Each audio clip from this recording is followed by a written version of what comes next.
Voilà, il est 17h. Merci d'être avec nous en ce dernier jour du comptoir suisse au stand du Labo 24. J'ai l'immense plaisir de recevoir le joueur du Lausanne Hockey Club, Joël Genazzi. Bonjour. Bonjour. Vraiment merci d'avoir accepté mon invitation pour participer à cet événement. Et ma première question, elle est assez simple.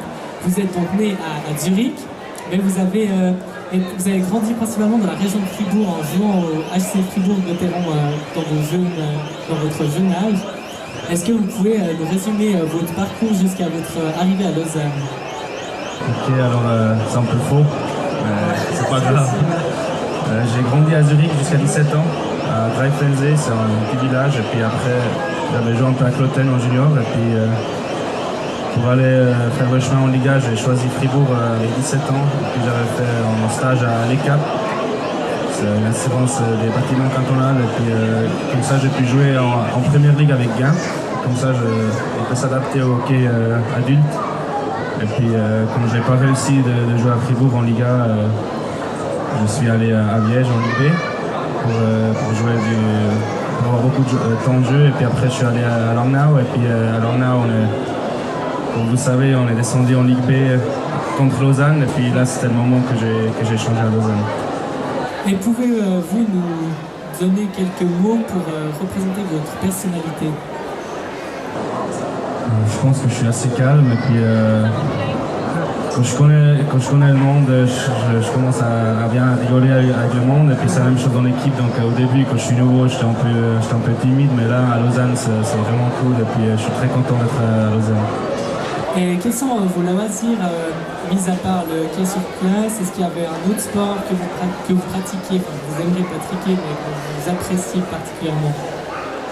J'ai joué du foot quand j'étais plus jeune encore, et puis j'aime bien le inline hockey aussi, donc c'est vraiment le hockey qui m'intéresse dans ma vie, et puis sinon j'aime bien faire des trajets, donc des vacances, et puis là je vais aussi souvent en Amérique pour aussi voir du hockey, donc c'est vraiment le gros point de ma vie, c'est le hockey sur glace. Et ça a été quoi un peu les moments les plus difficiles de votre carrière pour le moment? Je pense que c'était sûrement le moment qu'on a perdu contre Lausanne. Et puis en même temps, j'avais les 2 commotions en 2 mois, donc j'étais vraiment mal. Et puis c'est vraiment bizarre quand on se réveille le matin, puis on a mal à la tête, même si on fait rien. Et puis après, il y a l'équipe qui perd encore contre Lausanne, et puis moi je pouvais pas jouer, je pouvais pas aider, et puis j'avais vraiment un problème mentalement. Et puis je pense que c'était quand même le pire moment de ma carrière. Et par contre, une plus forte émotion que vous avez eue dans votre carrière? Ouais, ça je pense que c'était les playoffs avec Lausanne, qu'on a réussi au dernier match à Fribourg. En plus à Fribourg où j'avais joué, et puis j'avais pas réussi, donc c'était vraiment un bon moment. Et puis aussi avec Langnau, qu'on avait fait les playoffs, je pense que le club a jamais fait les playoffs avant, et puis c'était vraiment cool de participer. Et est-ce que vous avez une famille de hockeyeurs, justement, vous appréciez beaucoup ce sport? Est-ce que ça se fait un peu de génération en génération? Non, je pense qu'il y a personne qui joue. Il y a mon père qui était fan du sport principal, et puis lui avait joué du foot, mais où j'ai grandi, on avait 2-3 copains qui jouaient, et comme ça a commencé. Donc vous avez des entraînements, des matchs, et aussi d'autres contraintes comme être interviewé le jour du lundi du jeu comptoir, c'est un jeu férié, avec un temps aussi énorme à devoir consacrer à votre sport, donc le hockey sur glace, qui est aussi votre profession, donc, parce que vous êtes au niveau professionnel. Est-ce qu'on a encore le temps d'avoir une vie privée, de voir ses amis en dehors du hockey sur glace? Ouais, je pense qu'on a beaucoup de temps. Par contre, le monde qui travaille à 100%, nous on doit beaucoup travailler le week-end, si je peux dire travailler, parce que c'est quand même notre hobby. Donc le matin, on est toute la journée, tout le matin on est à la patinoire, puis après l'après-midi normalement on a congé. Donc il y a plusieurs joueurs qui font une formation à côté. Et puis je pense qu'on a beaucoup de temps de voir ses copains, sa famille à côté du hockey. Et quand il y a des critiques sur le LHC en général, ou sur vous, plus particulièrement dans la presse ou sur les réseaux sociaux, vous réagissez un peu comment, si vous les voyez? Ouais, normalement il faut pas les voir, c'est ça le truc. Donc je sais pas, moi personnellement ça ça m'intéresse pas. Donc je lis quand même les journaux et puis j'essaie de voir aussi les sports à la télé, mais finalement c'est toi qui décides comment tu joues, c'est toi qui décides comment tu fais le jeu, et puis après il faut juste bien jouer, et puis si tu ne joues pas bien, ça arrive dans la carrière. Donc, aussi dans 50 matchs, normalement tu n'arrives pas à jouer 50 matchs à ton meilleur jeu, donc c'est normal qu'il y a des up and down. Donc il y a tout le monde qui peut dire qu'est-ce qu'il veut, finalement c'est toi qui décides qu'est-ce que tu fais. Et est-ce que vous avez certaines habitudes ou superstitions lors des matchs, des entraînements? Ouais, ça va. Je pense qu'il y a tout le monde qui a un peu un petit tic dans la tête. Surtout si on marque une fois un but, après on dit ouais, je vais faire un peu la même chose, comme ça je me sens de nouveau bien avant le match. Et puis je pense que moi je fais souvent la même préparation aussi. Je mange toujours le soir avant et le jour même la même chose. Comme ça mon corps il sait, il va être prêt le soir. Et puis après avec la tête, c'est clair que des fois il y a 2-3 trucs que tu changes pendant la saison, mais c'est ça, quand on marque des buts ou on gagne des matchs, après on fait plusieurs fois la même chose. Et mis à part le fait que Langnau est descendu en Ligue nationale B, ça a été quoi votre motivation de venir jouer avec le club?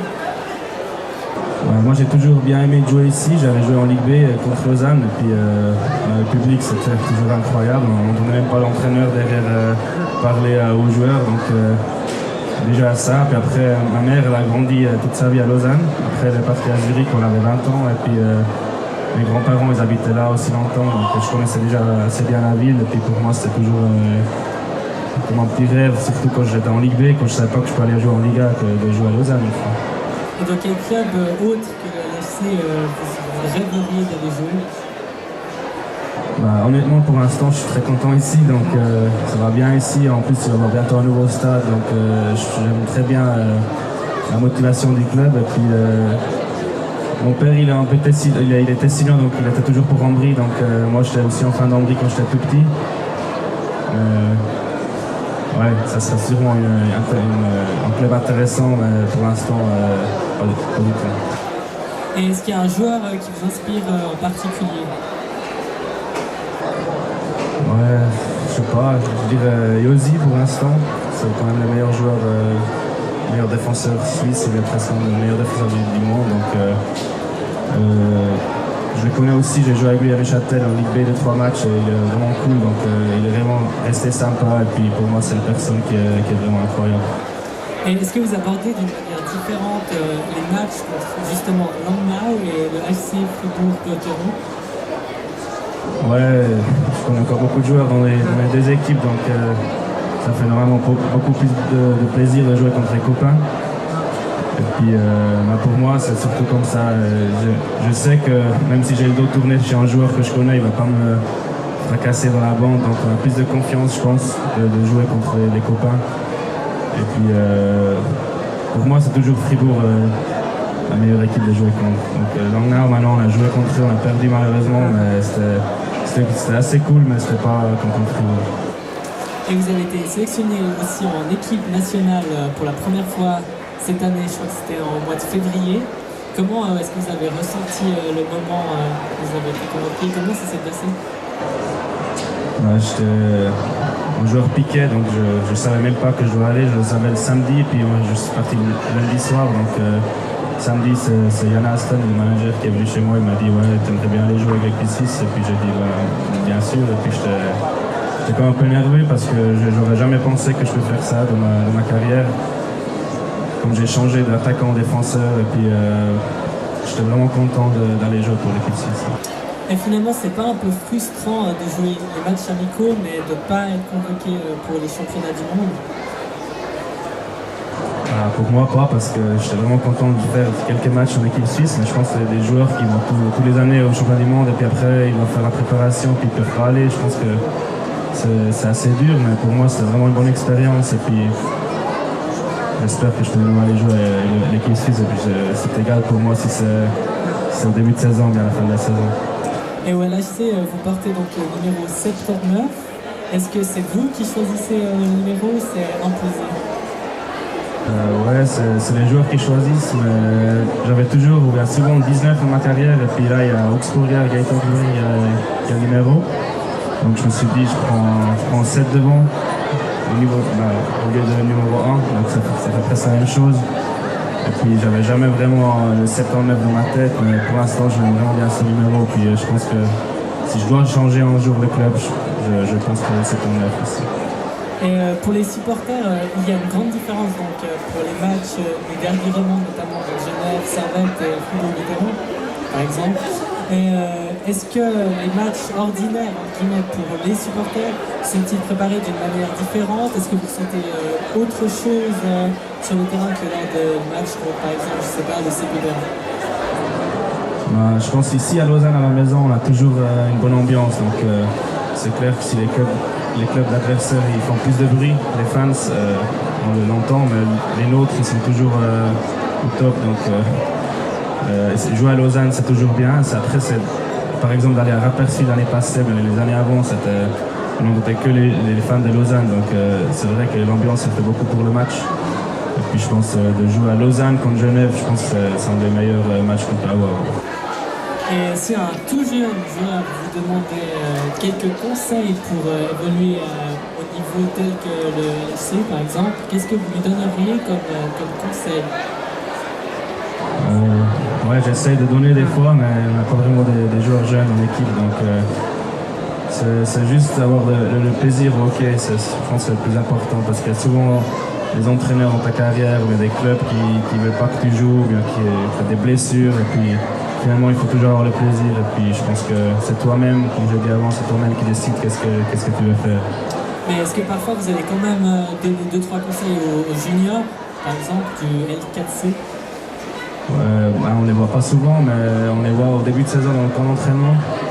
Et là, si on voit ils font une faute sur la glace, on va leur parler. Et puis, je pense que sinon, eux, ils savent très bien qu'est-ce qu'il faut faire aussi.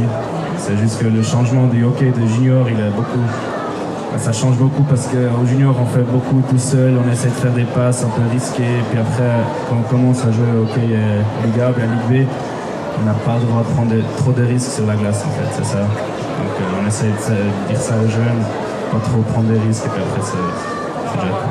Et comment vous voyez un peu votre carrière de joueur terminée? Terminée, ouais. Comme terminée. Je sais pas. Pas tout de suite, mais. J'espère pas. Après. J'espère pas pour une blessure, ça c'est clair. J'avais déjà des commotions, comme j'ai dit, donc j'espère pas que je vais avoir des autres. Donc j'espère de jouer encore beaucoup des saisons, puis arrêter quand je veux arrêter. Mais vous n'avez pas peut-être une envie de travailler par exemple comme entraîneur dans une équipe? Ouais, j'ai 2-3 options, mais il faut voir l'état de la santé aussi après la carrière. Donc c'est clair qu'entraîneur ça serait très intéressant, mais c'est encore trop loin. Donc pour l'instant je peux détester les entraîneurs, donc je ne vais pas penser à ça. Excusez-moi d'intervenir.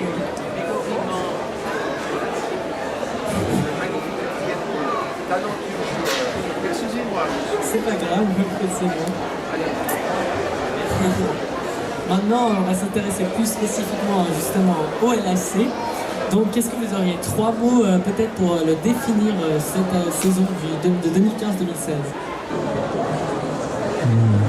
Je pense que la discipline est importante pour nous. Après, je dirais UE, parce que comme tous les saisons pour l'instant, c'est notre joueur clé. Et puis après, je pense que l'ambiance est très, très important aussi pour les joueurs à Lausanne. Donc je pense que si ces 3 mots, on les utilise bien, on va faire les playoffs de nouveau cette saison. Et selon vous, est-ce que le Lausanne Hockey Club est-il plus fort, moins fort, un peu la même chose que la saison dernière?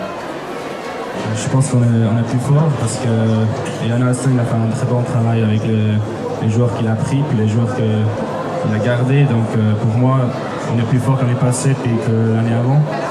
Après, la ligue elle est tellement serrée, donc si on n'est pas concentré pour 60 minutes par le jour du match, donc on peut perdre comme Langnau, comme on a vu. Une équipe qui est normalement à la fin du tableau, donc tous les matchs il faut être concentré, puis après c'est à nous d'être prêts. Puis je pense que l'équipe est la plus forte, mais après c'est la discipline qui compte pour toute la saison. Vous l'avez à peu près sous-entendu juste avant, donc vous êtes confiant pour une place en play-off cette saison? Je pense que ça doit être le but quand même, parce que sinon on joue pour rien. Donc, C'est clair qu'on a déjà fait 2 fois ensuite pendant les playoffs. La première saison, je pense que c'était un peu une surprise, mais l'année passée, on a montré qu'on était une bonne équipe. Et puis 2 fois, on a perdu au match 7. Donc je pense que le but, c'est clair les playoffs. Et après, il faut voir depuis là, mais je pense qu'on a une bonne équipe pour réussir les playoffs. Et comment un peu l'ambiance dans le vestiaire du NFC? Ouais, c'est vachement drôle chez nous, je dirais. Surtout les jours d'entraînement, on a 2-3 joueurs qui sont un peu des clowns. Et puis, Lesquels? c'est mon Benjamin Tonetti, c'est le plus gros clown. Et puis, je dirais avec les romans, c'est plutôt comme ça. Je pense que notre vestiaire, ça fait plus de plaisir que le vestiaire à Zurich, par exemple. Parce qu'on n'a pas vraiment des stars, on a une bonne équipe, un esprit d'équipe. Et puis, comme les romans, ils sont un peu plus cool, un peu plus légers que les Suisses allemands. Ça fait plus de plaisir. Je crois que dans l'équipe, il y a des joueurs, je suis même sûr qu'il y a des joueurs qui ne comprennent pas spécialement bien le français, on parle notamment des étrangers. Les entraînements, ils se donnent en anglais, j'imagine. Est-ce que c'est là déjà? Ouais, il y a sûrement les Finlandais, ils n'ont aucune idée du français, donc c'est plutôt l'anglais. Heinz ici, il parle anglais avec l'équipe. Et puis il parle aussi très bien le bon allemand, mais les Suisses allemands, en fait, ils savent tous parler le français, mais ils le comprennent. Et puis c'est juste les étrangers, puis pour les étrangers, on doit parler l'anglais, en fait, toute l'équipe. Mais bon, par exemple, si un joueur ne sait absolument pas parler l'anglais, mais qu'il a un niveau exceptionnel sur la glace, comment ça va se passer? Je sais pas, j'ai jamais eu la situation, mais c'est pas très top parce qu'on parle souvent sur la glace avec les joueurs, qu'est-ce qu'on va faire quand on voit pas le jeu. Et puis je pense qu'en 2015, il y a presque tous les joueurs du hockey qui parlent un peu l'anglais. Moi, l'anglais que tu as besoin pour le hockey sur glace. Et puis, vous avez combien en fait d'entraînements par semaine? Maintenant, en hiver, on s'entraîne tous les matins. On a la salle de force et puis la glace.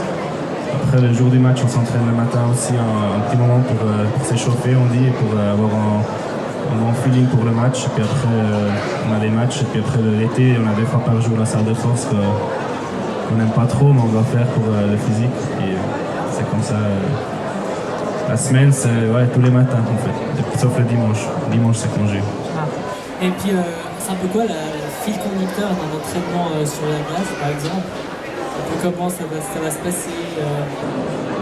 Au début, on fait 2-3 exercices d'échauffement avec les pucks surtout. On fait des passes, il y a tous les joueurs qui doivent patiner, doivent shooter. Puis après, on fait des exercices 3 contre, 2 contre 1, un peu surtout pour marquer des buts pour les attaquants, les défenseurs. Ils doivent un peu s'entraîner à garder la situation. Si c'est en 2 contre 1, c'est pas facile. Et puis après, à la fin, on joue des 5 contre 5, des situations spéciales pour les adversaires qu'on va jouer le match après. Donc on regarde aussi la vidéo souvent des matchs d'avant, des équipes qu'on va jouer. Puis après, on s'entraîne à l'entraînement pour ces situations. Et le hockey sur glace, c'est un sport particulièrement exigeant au niveau physique, mais également au niveau du mental. Donc est-ce qu'il y a quelque chose au niveau de la préparation psychologique?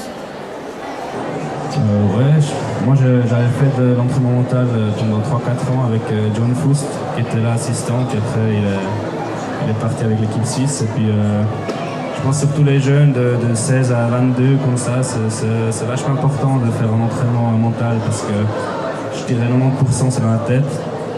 Et puis je pense que le meilleur jeu personnel tu l'as quand tu as la confiance en toi. Donc ça c'est aussi un entraînement que tu peux entraîner. Ça ne veut pas dire que tu dois être arrogant, mais ça veut dire que tu faut toujours savoir tes forces. Tu es un bon joueur, il faut toujours te dire 2-3 trucs. Et puis maintenant j'ai un peu arrêté parce que là j'ai un peu plus d'expérience dans les situations du jeu, mais je pense entre deux quand ça va pas très bien, je pense de nouveau aux exercices que j'avais fait quand j'étais plus jeune. C'est un peu quoi les exercices pour le mental? C'est assez simple. Donc, souvent, on avait un entraîneur mental, donc il avait dit il faut t'imaginer la télé, c'est le but par exemple à la maison, puis tu es à la maison, puis tu shootes sans rien, sauf avec les mains, puis tu shootes 100 fois sur le but, et puis tu vises en fait c'est la télé, mais tu shootes pas, donc c'est un peu bizarre. Il faut s'imaginer de shooter le puck en fait.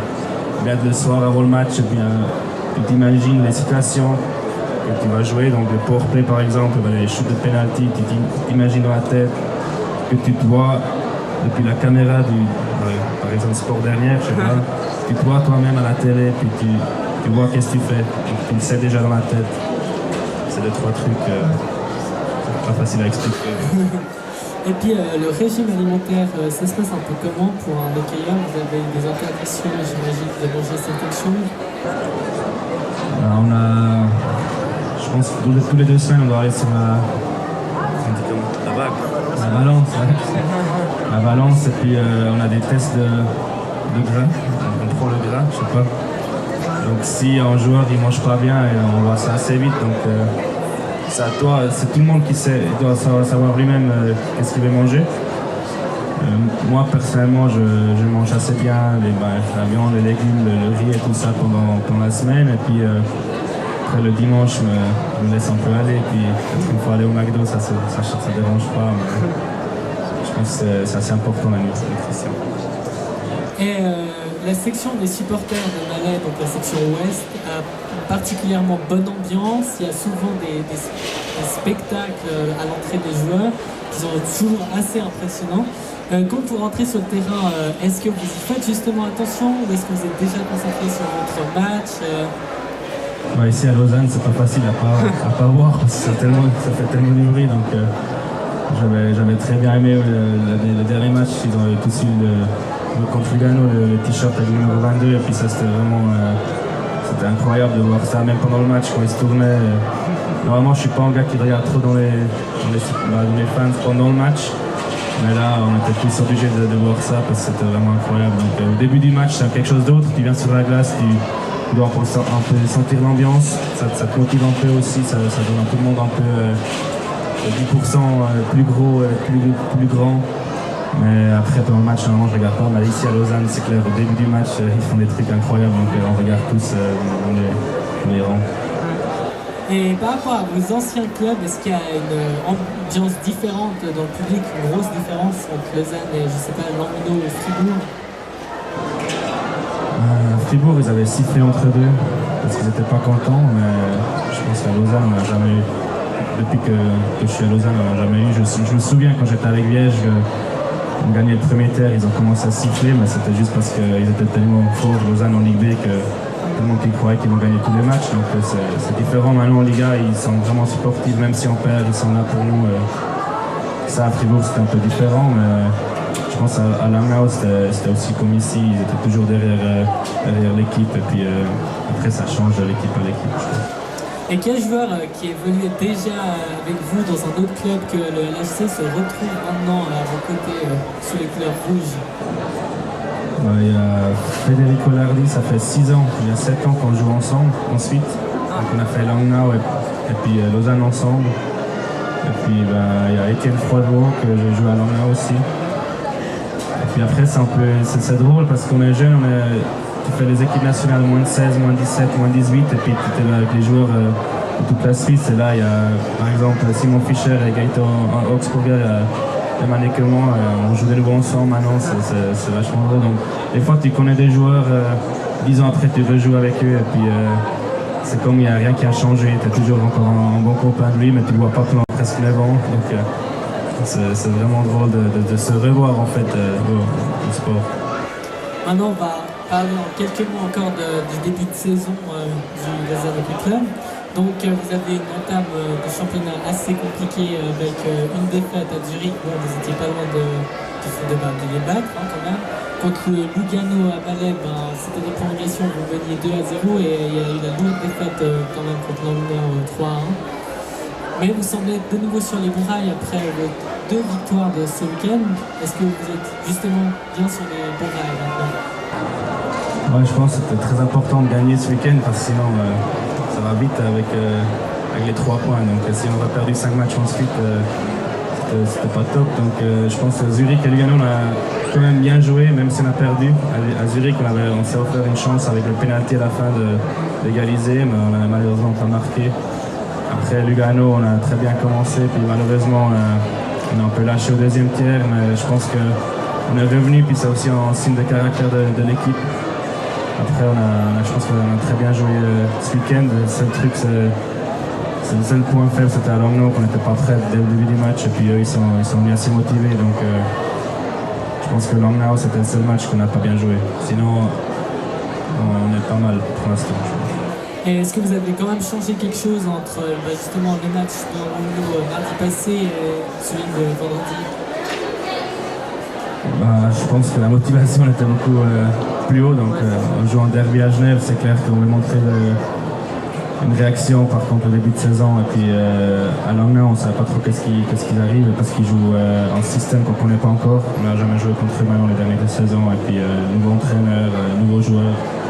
Ils nous ont un peu surpris, mais là, après, on va à Genève. Et Genève, on les joue 7-8 fois par saison. Donc, on connaît très bien le système à Max Orley. Et puis, on était très motivés à montrer une réaction aux supporters et puis pour le club.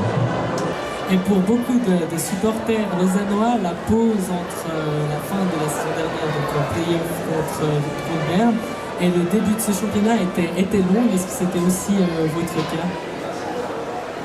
Ouais, c'était surtout long au début, donc c'était pas facile à réaliser la défaite contre Berne. Je pense qu'on avait une chance de les battre parce qu'ils n'étaient pas au top. Je pense qu'ils avaient peut-être une meilleure équipe que nous, mais ils ont joué assez passif et puis après c'était à nous on a joué notre jeu défensif, c'est clair, il y a tout le monde qui a sifflé, mais finalement quand tu gagnes ça compte et puis ça fait mal. Déjà contre Zurich la première année c'était un peu, je sais pas comment dire, on n'était pas très contents.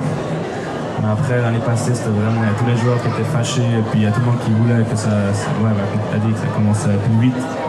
Maintenant, on est vraiment motivé pour cette saison. On arrive à faire ces playoffs, mais après, on va aussi faire un prochain step. Et puis, depuis le début de la saison, ce sera ma dernière question. On parle beaucoup du phénomène des ZSC Lions de Auston Matthews.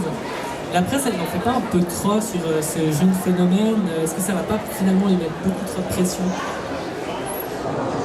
J'ai pas encore joué contre lui, mais je pense qu'en Amérique, c'est déjà tellement une star. Donc, je pense il est facile avec la pression de la Suisse, je pense.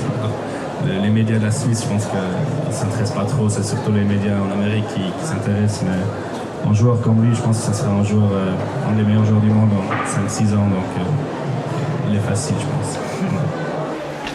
Voilà, alors moi je suis arrivé au terme de mes questions. Alors est-ce que le public aurait une question à poser à Joël Genazzi? Alors Thierry.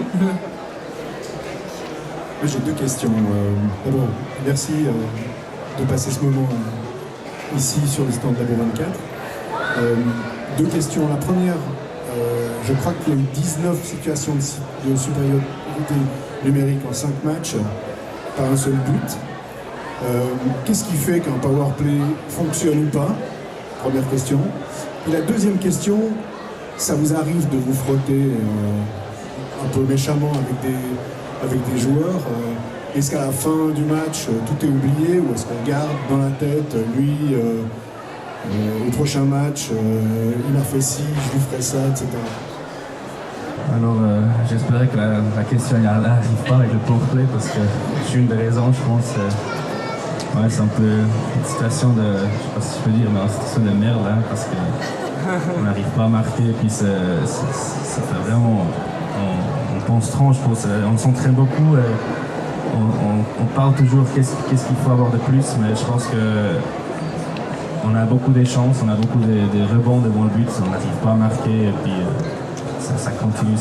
Et puis je pense que si on aurait marqué un ou deux buts au début dans les premiers deux matchs, on aurait peut-être pu gagner ces matchs. Donc, je pense qu'on a besoin d'un petit clic comme l'année passée, on a aussi, je crois, 8 ou 9 matchs ensuite qu'on n'a pas marqué, et puis après c'est de nouveau venu. Et pour l'instant, moi, je suis content de la confiance d'entraîneur et aussi les autres joueurs, je pense, ils gardent les mêmes lignes du powerplay. Et finalement, il faut juste avoir une meilleure. Il y a 5% qui manquent, je pense. Et après, ça va revenir. Et puis après, pour les joueurs, je pense que je ne suis pas un bon joueur pour répondre à cette question. Je sais pas, j'ai 3 à 4 pénalités par saison, j'espère. Et puis, je ne suis pas un joueur qui fait beaucoup de checks, donc je pense qu'il y a déjà personne qui me déteste. Après, moi, je déteste les 2-3 joueurs, c'est clair, mais ici à Lausanne, on n'a pas le droit de réagir. Si on réagit si on fait une pénalité stupide, le coach il va nous dire et je pense qu'on ne refait plus après. Mais c'est clair que si un joueur qui vient frapper toujours un peu méchant, on a plusieurs matchs après une saison, 2 saisons, si tu vois en sortie du hockey, tu dis pas ça, mais ça c'est clair. Mais moi, je suis pas un gars qui veut le frapper après encore plus fort. Donc, il y a seulement 2-3 gars dans notre équipe qui aimeraient bien faire ça c'est clair. J'aurais une question. Vous étiez attaquant, maintenant vous êtes défenseur. Comment ça se fait? Est-ce que c'est vous qui décidez? Est-ce qu'on vous place? Et puis, quel est le poste que vous préférez finalement? Alors, à Langnau, avec John Foust, il n'y avait plus de défenseurs en fait. C'est pour ça qu'il m'a essayé comme défenseur et puis ça allait vachement bien. Donc, après, j'étais un peu les deux positions. Mais après, quand je suis venu à Lausanne, c'est Yann Alsten qui m'a dit qu'on te prend comme défenseur. Et puis, j'avais pas vraiment d'option parce que sinon, j'aurais dû rester en Ligue B. Donc, je me suis dit, ouais, je vais essayer. Puis après, maintenant, j'adore être défenseur parce que normalement, tu joues plus qu'en attaquant. Plus de temps de jeu dans l'attaquant. Donc, puis maintenant, après les 3 saisons, je commence à savoir aussi toutes les situations. Au début, c'était pas facile, mais maintenant, ça a une certaine expérience. Et puis, je préfère défenseur maintenant qu'attaquant.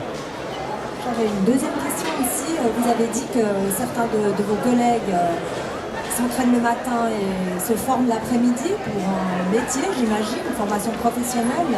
Est-ce que c'est votre cas ou pas? Non, moi, je vais commencer à faire des trucs pour faire l'entraîneur en fait. Ouais. Mais il y a 2-3 joueurs qui ont fait des études au lieu de.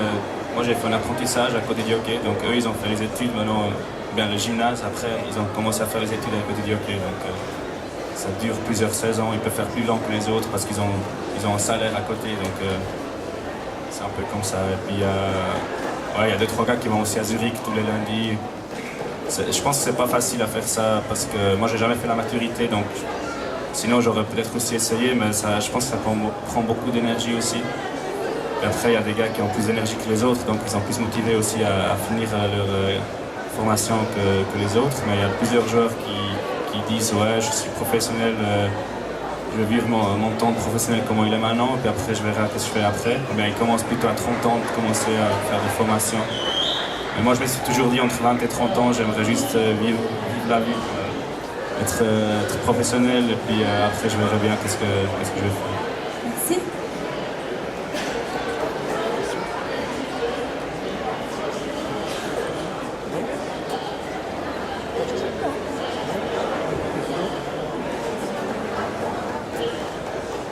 Voilà, donc apparemment il n'y a pas d'autres questions du public. Donc merci beaucoup d'avoir été là pour refermer le Labo 24 au comptoir, on va dire ça comme ça.